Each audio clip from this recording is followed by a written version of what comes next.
नमस्कार, बुलेटिन लेकर मैं हूं आपके साथ संदीप निरंजन सरकार। मुख्यमंत्री मनोहर लाल ने अंबाला को डोमेस्टिक एयरपोर्ट की सौगात दी है। इस अवसर पर सीएम के साथ उप मुख्यमंत्री दुष्यंत चौटाला, गृह मंत्री अनिल विज भी मौजूद रहे। वहीं सीएम मनोहर लाल ने अपने संबोधन में सबसे पहले सभी प्रदेशवासियों को नवरात्रि की शुभकामनाएं दी और कहा कि अंबाला शहर मां अंबा देवी के नाम से बसा है। अब हरियाणा को नए पंख लग गए हैं, जिससे अब चप्पल पहनने वाला भी हवाई जहाज की यात्रा करेगा। उन्होंने बताया कि पहले हरियाणा में एक भी हवाई अड्डा नहीं था और अब एयरपोर्ट का सबसे ज्यादा फायदा अंबाला को ही मिलेगा। का सारा पैसेंजर उसको अंबाला सूट चलता है, उत्तराखंड का पैसेंजर है उसको भी अंबाला। तो कुल मिला के हरियाणा और पंजाब ये बहुत ज्यादा कामयाब होने वाला है। और अगर एयर कनेक्टिविटी हो जाए, आज जो उद्योग लगाने वाला व्यक्ति है वो चाहता है उसको सस्ती जमीन मिले, तो बम्बई, दिल्ली, गुड़गांव से तो अंबाला की बहुत सस्ती है। वो चाहता है कि ऐसी जगह पर मैं अपना उद्योग लगाऊं कि मैं अपना उद्योग भी चला लूं और सुबह आऊं और शाम को काम करके घर चला जाऊं। तो उसके लिए ये बहुत बेहतर है। और जिन चीजों का डिप्टी चीफ मिनिस्टर ने अनाउंस करा है कि जिन जिन क्षेत्रों के लिए हम अप्लाई कर रहे हैं, तो लोगों में बहुत खुशी है। सर, ये क्या जो ऑलरेडी जो यहाँ पर आर्मी बेस का जो एयरपोर्ट है उसकी जी हवाई जी पट्टी जी होगी, किस तरीके का नहीं, होगा हवाई यहाँ पर सिर्फ हम सिविल एनक्लेव बनाएंगे।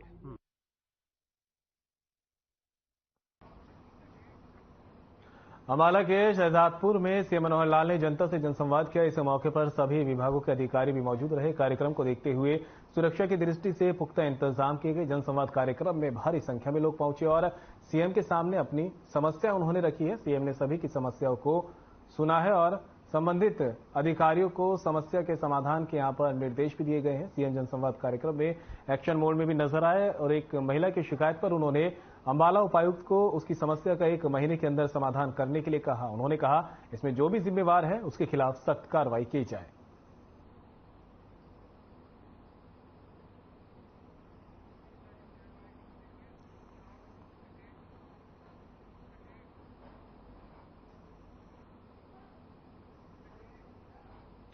सीएम मनोहर लाल बरवाला पहुंचे, जहां सीएम ने जनसंवाद कार्यक्रम किया और आम जनता की समस्याएं सुनी। इस मौके पर सीएम ने कहा कि आज प्रदेश में बिना पर्ची खर्ची के मेरिट के आधार पर नौकरियां दी जा रही है। प्रधानमंत्री नरेंद्र मोदी द्वारा गरीब जनता को 5 लाख रुपए तक का इलाज की सुविधा दी गई। हरियाणा सरकार ने आयुष्मान भारत योजना का विस्तार कर चिरायु हरियाणा योजना लागू की है।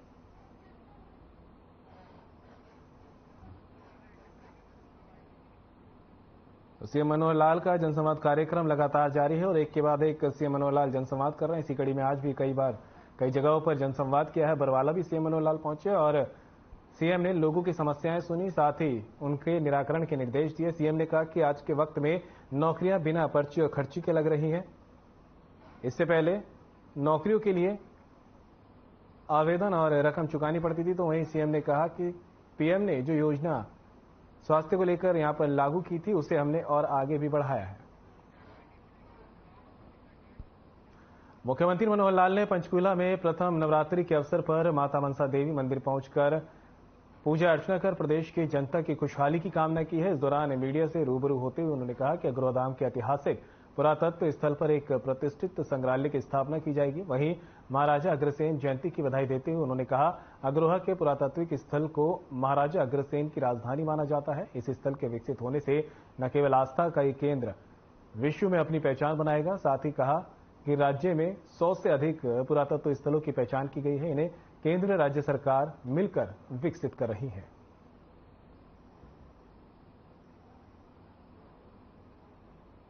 मित्रों, आज जैसा हमको मालूम है प्रथम नवरात्रा, इस अवसर पर मैं आप सबको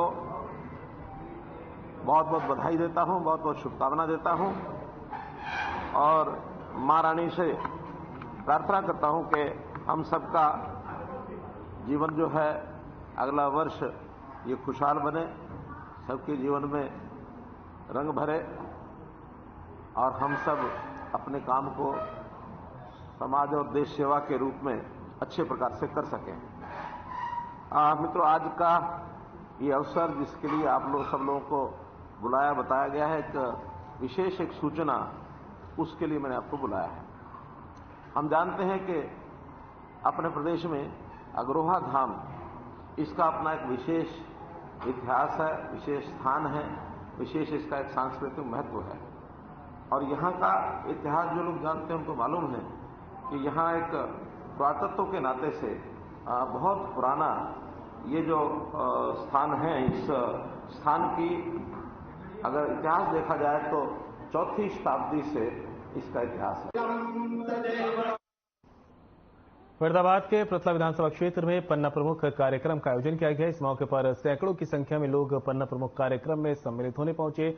वहीं मीडिया से बातचीत करते हुए बीजेपी के प्रदेश अध्यक्ष ओपी धनखड़ ने कहा कि लगातार बीजेपी पहले बूथ स्थल पर काम करती थी, लेकिन अब पन्ना प्रमुख तक काम किया जा रहा है, जिससे बीजेपी जमीनी स्तर पर लगातार मजबूत हो रही है। वहीं हुड्डा के 4 डिप्टी सीएम बनाए जाने वाले सवाल पर धनखड़ ने निशाना साधते हुए कहा कि हुड्डा के पास टैक्सी है और टैक्सी में कितने भी डिप्टी सीएम भर सकते हैं।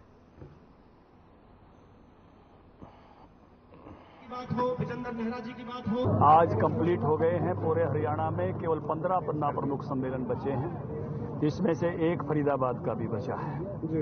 29 तारीख को ये वो भी NIT का 22 को करना चाहते थे, मैं समय नहीं दे पा रहा था, तो 29 तारीख को ये पन्ना प्रमुख सम्मेलन यहाँ का करेंगे। आने वाले मैं कहूँगा कि महीने भर में, थोड़ा समय इसलिए ले रहा हूँ कि हम ऐसे बहुत सारे नेताओं की ड्यूटी अभी राजस्थान में है, महीने भर में इन सब 15 के 15 को पूरा कर लेंगे। इसके साथ ही मुझे इस बात का आनंद है कि हमारा इतना बड़ा कैडर और इस लेवल का कैडर है, पहली बार हम हरियाणा में खड़ा करने में सफल हुए हैं। पहले हम कैबिनेट मंत्री डॉक्टर बनवारी लाल का बयान सामने आया है। कांग्रेस पार्टी जातियों को साधने और अपनी कमजोर स्थिति को देखते हुए प्रलोभन दे रही है। कहा कि हरियाणा जैसे छोटे से प्रदेश में 4 उप मुख्यमंत्री संभव नहीं। कांग्रेस पार्टी आपस की गुटबाजी और फूट को नहीं संभाल पा रही। उन्होंने कहा कि कर्मचारी अपनी निष्ठा से ड्यूटी करें, इसके लिए विद्यालयों में बायोमेट्रिक सिस्टम किया गया है। कर्मचारियों के समय पर आने से जनता को लाभ मिलेगा।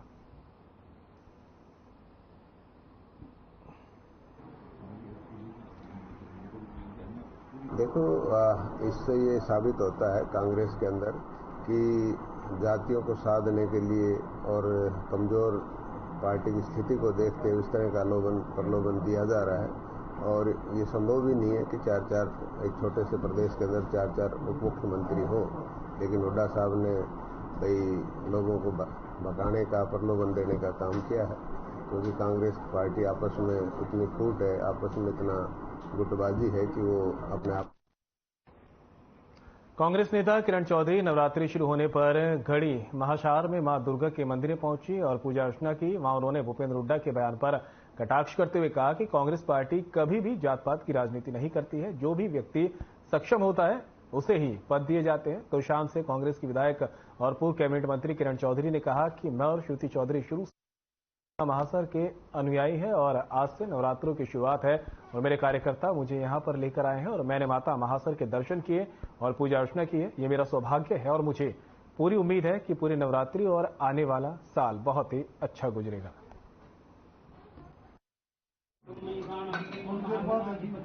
मैं और श्रुति जो हैं, हम लोग शुरू से माँ के अनुयायी हैं और पुजारी हैं और आज नवरात्रों के दिन पहला दिन की शुरुआत है। हमारे कार्यकर्ता जो हैं आज मुझे यहाँ लेकर आए हैं। ये मेरा सौभाग्य है कि ये मानसर धाम में मैं आज आई हूँ माँ के चरणों में और बैठकर बहुत पूजा हुई है। सारा कुछ जो है तो आज पूरे नवरात्रे और आने वाला साल जो है बहुत अच्छा। कांग्रेस विधायक धर्म सिंह छोक्कर समालका पहुंचे। इस दौरान उनके निवास पर कार्यकर्ताओं ने बम पटाखे बजाकर जिंदाबाद के नारे लगाए और स्वागत किया। छोक्कर ने कहा, आपका भाई, आपका बेटा टूट सकता है लेकिन झुकेगा नहीं। मुझे चारों तरफ से घेरने की कोशिश की गई। छोक्कर ने कहा कि मैंने न्यायालय का दरवाजा खटखटाया और मुझे न्याय मिला। आपको बता दें कि पिछले दिनों धर्म सिंह छोक्कर के ठिकानों पर हुई ईडी की रेड के बाद धर्म सिंह छोक्कर फरार चल रहे थे। कोर्ट से गिरफ्तारी पर स्टे मिलने के बाद धर्म सिंह कार्यकर्ताओं के बीच पहुंचे थे।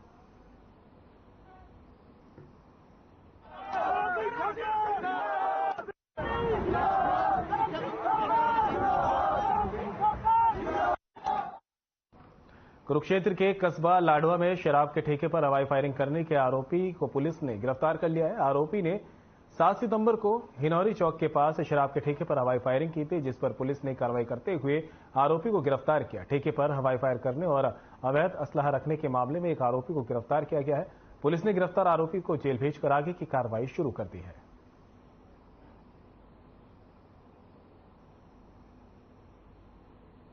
ये देखिए, लाडवा में पिछले कुछ समय में 2 वारदात जो थी वो ठेके पे गोलियां चलने की थी, जो कि उनका आपस में मतभेद चल रहा है दोनों पक्षों का। तो उसमें विपिन महंत वगैरह के जिनके ठेके हैं, जो इसके अंदर अभी पीछे 7 तारीख को, जो 7/9/2023 को रात के समय में 3 लड़के मोटरसाइकिल पर मुंह ढककर आए और उन्होंने ठेके पे फायर किया था। भिवानी में डेंगू के मरीजों का आंकड़ा लगातार बढ़ता जा रहा है। ताजा हालातों की बात करें तो 105 मरीज हो गए हैं। वहीं वायरल भी तेजी से फैलता जा रहा है, जिसकी वजह से हॉस्पिटल में मरीजों की संख्या लगातार बढ़ रही है। इन्हीं सब मरीजों को देखते हुए सामान्य हॉस्पिटल में सीएमओ ने रेड मारी और चिंता व्यक्त की है। हॉस्पिटल में मरीजों की मैनेजमेंट सही प्रकार से नहीं है, जिसको लेकर उन्होंने प्रधान चिकित्सा अधिकारी को पत्र लिखा है। सीएमओ ने कहा कि एक बेड पर 2-2 मरीज लेटा रखे हैं, जो गलत है।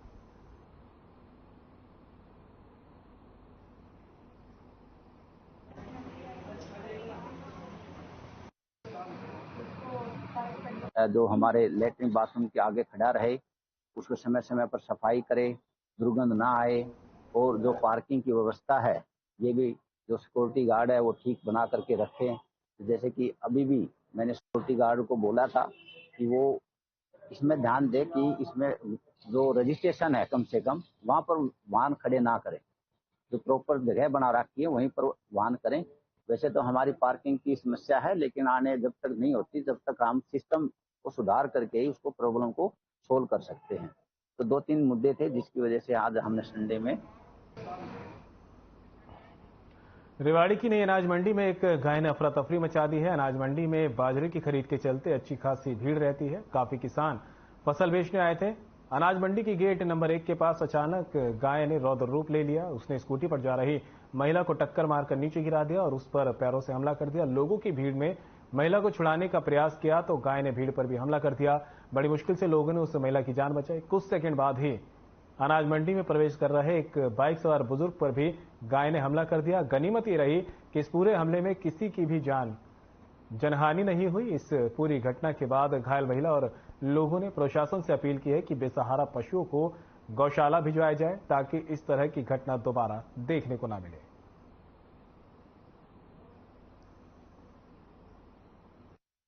उस गाय ने जो नहीं इतना आतंक मचाया, कम से कम मंडी के अंदर 15 आदमी घायल कर दिए उसने आज, ठीक है। और जो लेडीज एक आई, उसके पीछे से बड़ी बुरी तरीके से भाग के आई, उसके पीछे से मार करके उसका खत्म उसको बांट दिया उसको। फिर वो जो है जीने में घुस गई, जीने में पहुंच गई गाय। आज मैं सुबह अपने शुगर की दवाई लेने के लिए हॉस्पिटल जा रही थी, तो तभी हमारे इधर कोने में एक चाय वाला था, वो बोला रुक जा, लेकिन मैंने सोचा वो वैसे ही बोल रहे हैं, तो मैं आगे निकल गई। तो पीछे से देखा गाय आ रही थी, तो मैं फिर स्कूटी फड़ के ऊपर भी कर ली, लेकिन वो स्कूटी के ऊपर भी आके और फड़ के ऊपर से पर, लेकिन स्कूटी उल्टी गिरने से मेरा बचाव हो गया। अगर उस तरफ से गिरती तो मैं बचाव नहीं कर पाती। तो 2 तस्वीरें आपके सामने, जहां पर एक आवारा पशु का आतंक देखने को मिला है। गाय ने अनाज मंडी में किस तरह से पहले तो स्कूटी सवार महिला पर हमला किया, और जब लोगों ने गाय को वहां से खदेड़ा तो कुछ ही देर बाद उसने बाइक सवार एक बुजुर्ग पर भी हमला कर दिया। 2 तस्वीरों के जरिए आपको दोनों तस्वीरों से रूबरू करा रहे हैं। पहली तस्वीर में गाय ने महिला पर हमला किया है, दूसरी तस्वीर में गाय ने बुजुर्ग पर हमला किया है। रात की बात यह रही कि किस तरह की जनहानि नहीं हुई है। हालांकि लोगों ने प्रशासन से गुहार लगाई है कि इस तरह के जो खुले पशु हैं, आवारा पशु हैं, उन पर लगाम लगाई जाए। कुरुक्षेत्र के विरासत हेरिटेज विलेज जीटी रोड मसाना में हरियाणा तथा उत्तर प्रदेश की महिलाओं ने सांझी लगाकर विरासत सांझी उत्सव की शुरुआत की। इस सांझी उत्सव में 150 से ज्यादा महिलाओं ने हिस्सा लिया है। ये जानकारी विरासत सांझी उत्सव के संयोजक डॉक्टर महासिंह पूनिया ने दी है। उन्होंने बताया कि सुबह से ही सांझी लगाने वाली महिलाओं का विरासत हेरिटेज विलेज में तांता लग गया। उन्होंने जानकारी देते हुए कहा कि सांझी लगने के लिए महिलाएं वृंदावन और झज्जर, करनाल, कुरुक्षेत्र, सिरसा, पानीपत, कैथल से भी वहां पर पहुंची थी। साथ ही कहा कि सांझी प्रतियोगिता में बुजुर्ग महिलाओं के साथ युवा बालिकाओं में भी विशेष उत्साह देखने को मिला।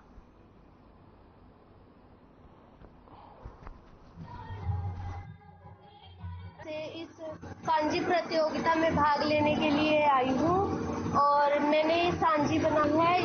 इसमें चिकनी मिट्टी का उपयोग किया जाता है। इससे मैंने सांझी माता की ड्रेस गहने और ये चिड़ियाँ तिकड़ियाँ तोता वगैरह आदि सब चीजें पहले से ही तैयार करके रखी हुई थी। हमारी सांझी प्रतियोगिता है, ये हमारे कल्चर है, जिसे हमारे बच्चों को इससे जानकारी मिलेगी कि हमारे हरियाणा में क्या कल्चर था।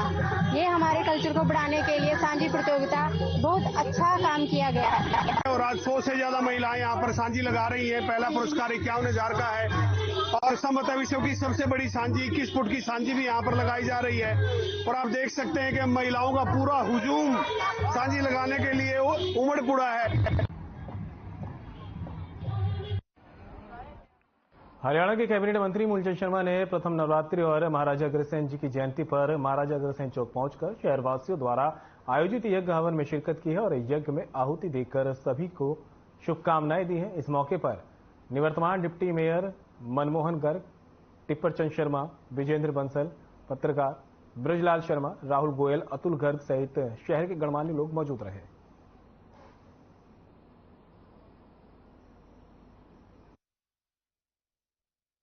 हमारे डिप्टी मेयर, हमारे और सभी साथियों ने आज पहला नवरात्र उस नवरात्रि की बधाई और भगवान से बड़ा सबके कृपा बनाकर महाराजा अग्रसेन कृपा बनाकर सबका आशीर्वाद और सबके कारोबार व्यापार की मनोकामना। झज्जर जिले के बेरी कस्बे में स्थित विश्व प्रसिद्ध मां भीमेश्वरी देवी मंदिर में नवरात्रि पर्व आज से शुरू हो गया है। इस अवसर पर महाभारतकालीन माता भीमेश्वरी देवी मंदिर में मेले का भी आयोजन किया जा रहा है। देश के कोने कोने से लाखों श्रद्धालु माता के मंदिर में शीश नवाने पहुंचे। नवरात्रि के पहले दिन यहां माता भीमेश्वरी देवी के दर्शन के लिए भारी संख्या में श्रद्धालुओं का सैलाब उमड़ा। नवरात्रि के पहले दिन माता शैलपुत्री की पूजा अर्चना भी की गई। रविवार का दिन होने की वजह से माता भीमेश्वरी देवी की प्रतिमा को खास तरह के लाल रंग की पोशाक और स्वर्ण आभूषणों से सजाया गया। इस अवसर पर झज्जर जिले के एसपी डॉक्टर अर्पित जैन भी माता की सुबह की आरती में शामिल हुए और नवरात्रि की सभी श्रद्धालुओं को शुभकामनाएं भी दी। 9 दिन चलने वाले इस आयोजन को सफल बनाने के लिए यहां सभी तैयारियां पूरी कर ली गई। प्रशासनिक अधिकारियों ने मेला प्रबंधक द्वारा की गई तैयारियों का जायजा भी लिया।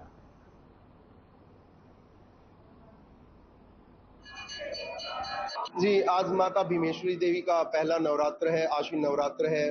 माता का जो प्रथम स्वरूप है वो शैलपुत्री का है।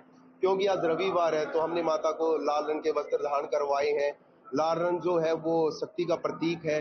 सभी भक्त आप देख पा रहे हैं कितने जोश में माता के दर्शन करने के लिए रात 3 बजे से यहाँ खड़े थे और आरती के पश्चात दर्शन करके अपनी मन्नतें मांग रहे हैं। और आज पहला दिन है तो सुरक्षा को लेके यहाँ की प्रॉपर ड्यूटीज लगाई गई हैं। और सबसे पहले तो जो रोड है ट्रैफिक की ड्यूटी है, उसके बाद पार्किंग की ड्यूटी है, उसके बाद यहाँ का जो पैदल रूट है उसकी ड्यूटी है, फिर मंदिर के भी बाहर वाला क्षेत्र अंदर वो सारी ड्यूटी लगाई गई है और अंदर का जो मंदिर है हमारा उसकी भी ड्यूटीज हैं।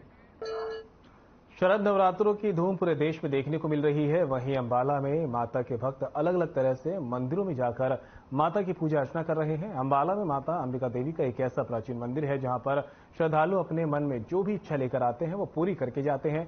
ऐसा कहा जाता है कि अंबाला का नाम भी माता अंबिका के नाम पर ही रखा गया। अंबाला के इस मंदिर में माता अंबिका पिंडी के रूप में स्थापित है और बताया जाता है कि यह मंदिर 200 साल से भी पुराना है। यह मंदिर अंबाला शहर के बिल्कुल बीचों बीच बना है। कहा जाता है कि माता अंबिका को देवताओं की विशेष शक्ति मिली थी जिससे माता ने राक्षसों का वध किया था।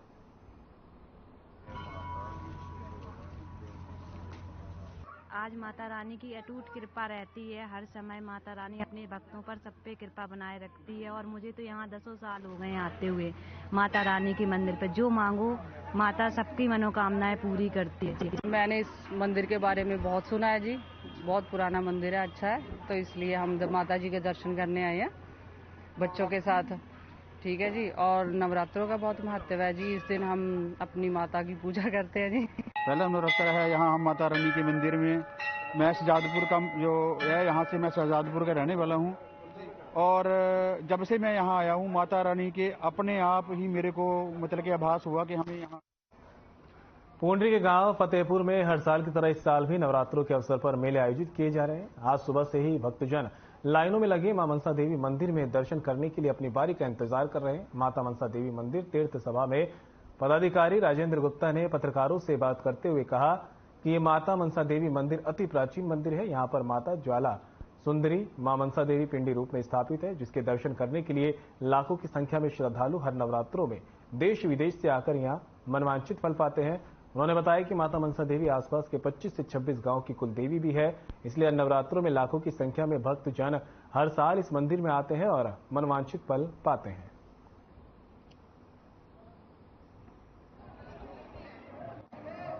हम तो हमारे बुजुर्ग आते थे, हम तो 7 पीढ़ी से आ रहे हैं यहाँ पे। कैसा लगता है यहाँ? बहुत आनंददायक है और जो भी मुरादें मांगते हैं यहाँ पूरी होती हैं सबकी। कितना प्राचीन मंदिर है? ये 311 साल प्राचीन मंदिर है हमारा।